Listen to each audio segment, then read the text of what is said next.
आज बेटा हम लोग स्टार्ट कर रहे हैं हिस्ट्री ऑप्शनल का पहला लेक्चर।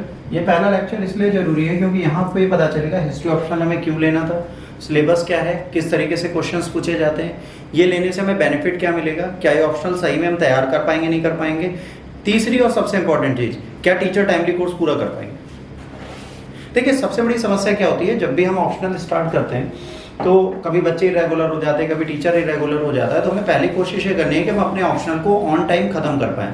तो ऑन टाइम खत्म हम तब कर पाएंगे जब हर एक बच्चा रेगुलर रहेगा और हर एक बच्चा सिंसियर मैनर पे इस कोर्स को कंप्लीट करेगा।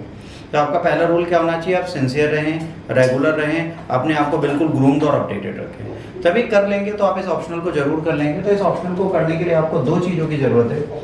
सबसे पहले जब आप ऑप्शनल सब्जेक्ट पढ़ना स्टार्ट कर रहे हैं तो वाई हिस्ट्री ऑप्शनल, पहला शब्द आता है भाई हिस्ट्री ऑप्शनल क्यों है। ठीक है, हर बंदा ये पूछता है कि सर हिस्ट्री ऑप्शनल लेने से हमें फायदा क्या मिलेगा। तो बेटा हिस्ट्री ऑप्शनल लेने से आपको एक फायदा मिलेगा कि जो जीएस पेपर 1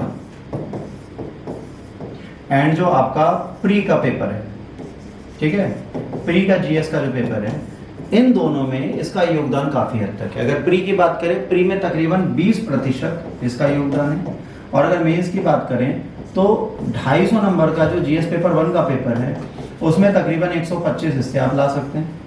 ठीक है, essay writing, ethics, integrity, aptitude, personalities, इन सबको अगर आप पढ़ लेते हैं तो 250 नंबर के जीएस पेपर में भी योगदान देता है और जीएस पेपर 4 में भी योगदान देता है। तो ये ऐसा डाइवर्सिफाइड सब्जेक्ट है जो बहुत इंपॉर्टेंस रखता है। अगर आप इसे तमीज से सीरियसली रेगुलेशन के साथ पढ़ते हैं तो, अगर आप इसे रेगुलेट करके नहीं पढ़ते तब तो ये डिलेट करेगा हर चीज आपकी। ये सबसे ज्यादा डिलेट सब्जेक्ट है भाई। अगर इसको आप ठीक से नहीं पढ़ेंगे तो ये आपको सबसे ज्यादा परेशान करेगा। बट अगर इसको आप सीरियसली पढ़ रहे हैं तो आपको दो चीजें ध्यान रखनी है। पहली इंपॉर्टेंट चीज क्या है बेटा, पहली इंपॉर्टेंट चीज है बुक्स कौन सी लेनी है। तो बुक्स में सबसे पहले आपको पता है क्या समझना है, इसका सिलेबस। इसका सिलेबस क्या है, इसका पाठ्यक्रम क्या है, कैसे है, जिसके बारे में आज हम डिस्कशन करेंगे। इसका रियल पाठ्यक्रम क्या है वो आपको पता होना चाहिए। सिलेबस के बाद बेटा दूसरी चीज आपको पता होनी चाहिए, प्रीवियस ईयर क्वेश्चन पेपर्स। फिर हमें क्या पता होना चाहिए, प्रीवियस ईयर क्वेश्चन पेपर्स कहाँ से कैसे हमें सॉर्ट आउट करने हैं, हमें क्या करना है। अगर आपको सिलेबस के बाद प्रीवियस ईयर क्वेश्चन पेपर्स के बारे में संपूर्ण जानकारी है तब वो आपको बेहतर तरीके से चीजें बताएगी। तो प्रीवियस ईयर क्वेश्चन पेपर अगली चीज है। प्रीवियस ईयर क्वेश्चन पेपर्स के बाद फिर आपको क्या चाहिए, फिर आपको चाहिए नोट्स मेकिंग। नोट्स मेकिंग में हम आपको पीडीएफ तो देंगे, पर इन पीडीएफ के बाद पहली बेसिक बुक्स हैं जो आपको पढ़नी है, इनके नाम अभी लिख लीजिएगा। इनको ऑप्शनल के लिए आपको जरूर लेना है। इनमें कोई इफ एंड बट है ही नहीं, मतलब कोई क्या सर हम लें कि ना लें, ये क्वेश्चन मेरे से कोई नहीं पूछेगा। जिनको ऑप्शनल करना है उनको ये सारी किताबें लेनी है क्योंकि आपके लिए बहुत ज्यादा जरूरी हैं और इनमें कोई भी कोताही बरती नहीं जा सकती कि आप कहेंगे कि सर हम नहीं लें तो काम चल जाएगा, तो आप नहीं लेंगे तो आपका काम नहीं चलेगा, ये आपको ध्यान रखना पड़ेगा। पहली बुक, सबसे पहले हम बात करते हैं एंशिएंट इंडियन हिस्ट्री की, प्राचीन भारत के इतिहास की बात करते हैं। प्राचीन भारत के इतिहास में अगर कोई हिंदी मीडियम का बच्चा है तो वो हर हाल में आर.एस. शर्मा ले ले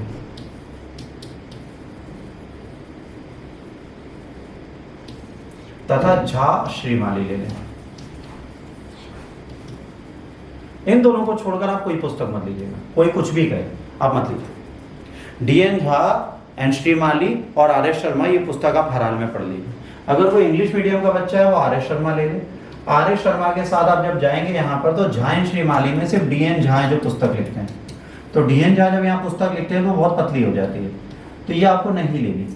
याद रखिएगा इंग्लिश मीडियम वाला डी.एन. झा नहीं लेगा, वो पता है कौन सी लेगा, रोमिला थापर।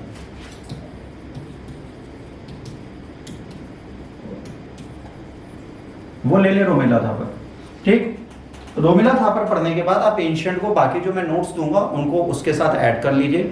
आपका प्राचीन भारत के इतिहास की चीजें हो जाएगी। यहां पर एक सेगमेंट आता है आर्ट एंड कल्चर का। ठीक है, आर्ट एंड कल्चर के लिए आपको NIOS की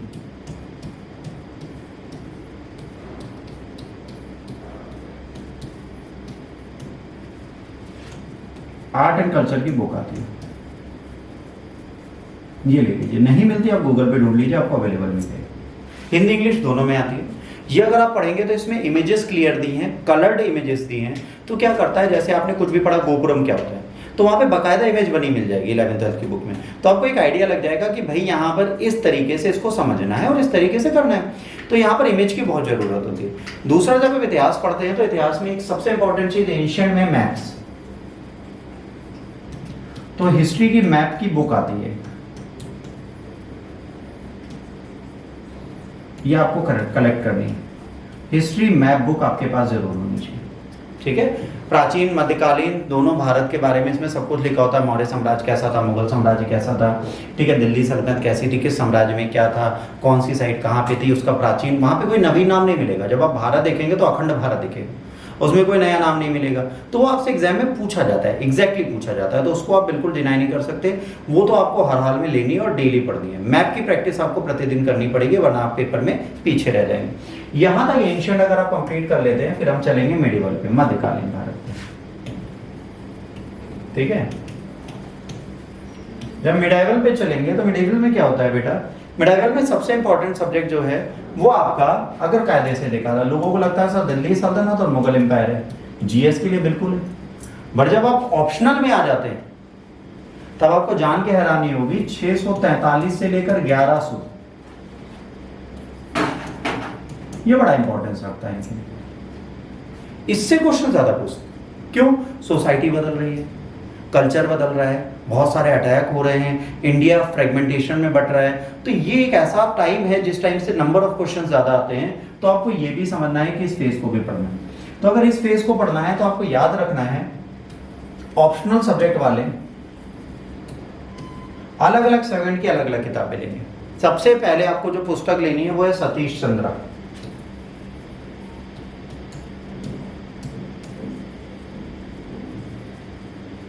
मिडिवल इंडियन हिस्ट्री। मध्यकालीन भारत हिंदी इंग्लिश दोनों में लिखते हैं, पार्ट 1 एंड पार्ट 2 दो भागों में आती है। पार्ट 1 में आपका दिल्ली सल्तनत तक होगा, 643 से लेकर दिल्ली सल्तनत के अंत तक। मतलब यहाँ पर आपका कहाँ तक होगा, यहाँ पर आपका होगा 1526 तक। 647 से लेकर 1526 तक ये खत्म करेंगे और 1526 से लेकर 1707 तक ये पुस्तक खत्म करेंगे।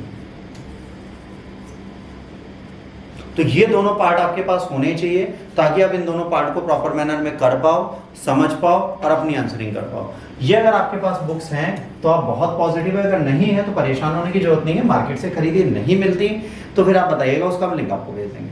बट यहाँ पर जैसे सतीश चंद्र खत्म होगी, यहाँ पर चीजें नहीं खत्म होती। जब आप पेपर उठाएंगे तो पेपर में दिल्ली सल्तनत से बहुत सारा एडमिनिस्ट्रेटिव क्वेश्चंस पूछे जाते हैं, बहुत सारी चीजें पूछी जाती हैं।